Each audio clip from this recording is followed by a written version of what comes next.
Vidéo 03, mise en forme des articles. On a souvent affaire à des articles sous ce format. Tel vous pouvez le constater, cet article est rédigé sur plusieurs lignes. Malheureusement, ce type d'article ne peut être pris en charge par notre logiciel si vous le maintenez ainsi. Je vais le copier pour le coller sur mon logiciel pour vous en donner la preuve. Mais avant ça, je commence par prendre des articles où chacun est rédigé sur une seule ligne et les coller sur mon logiciel. Une fois collé, on constate que nous n'avons aucun problème à transférer ce type d'article depuis Excel vers notre logiciel.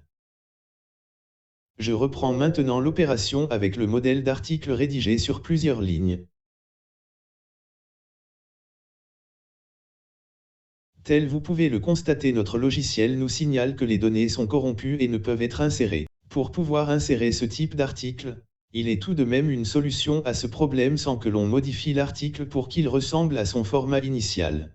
Je vais commencer par reprendre cet article dans un format correct sous Excel avant de passer à mon logiciel. Premièrement, je vais réunir toutes les cases de la colonne désignation en une même case. Pour cela, je vais commencer par reprendre les valeurs liées à cet article, puis je vais utiliser la fonction IND comme suit.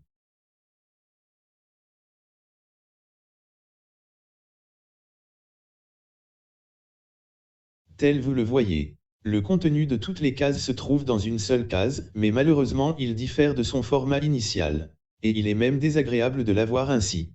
Pour remédier à ce problème, la solution est facile, il suffit que j'utilise les touches Alt et Entrée pour faire un saut de ligne au niveau de cette même case. Je prends une copie de cette ligne pour travailler dessus, car j'aurai besoin de cette ligne pour une raison que l'on verra ultérieurement. Je vais utiliser le clavier visuel afin que cette opération soit encore plus claire. Je viens ici, je clique sur Alt Entrée. Et voilà que je viens de faire un saut de ligne. Je répète la même opération pour mes 5 lignes.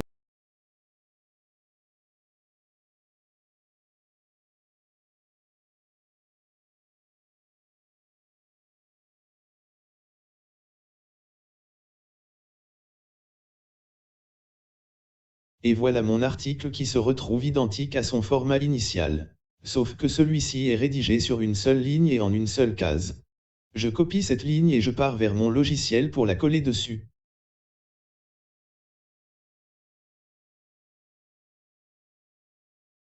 Je colle la ligne que j'ai déjà copiée.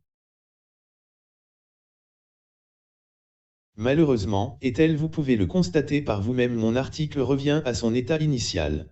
C'est-à-dire comme si je n'ai pas fait de saut de ligne.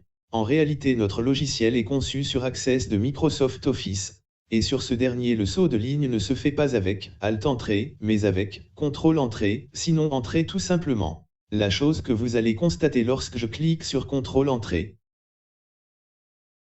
Le saut de ligne a été fait. Sauf qu'on a fait un saut de 2 lignes et non d'une seule. Réellement, ça c'est dû au saut de ligne que l'on a fait au niveau de notre fichier Excel. C'est la raison pour laquelle j'ai gardé cette ligne en réserve.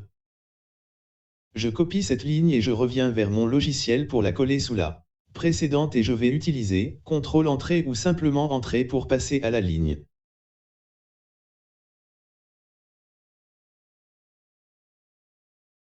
Tel vous le voyez, on a fait un saut d'une seule ligne et non de 2 lignes.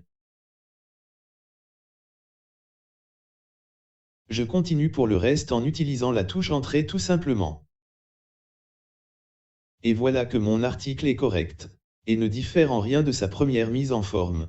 Donc il vous faut toujours faire attention à ce type d'article avant de commencer la mise en forme de vos devis et BPU, qui est le sujet de la vidéo numéro 4.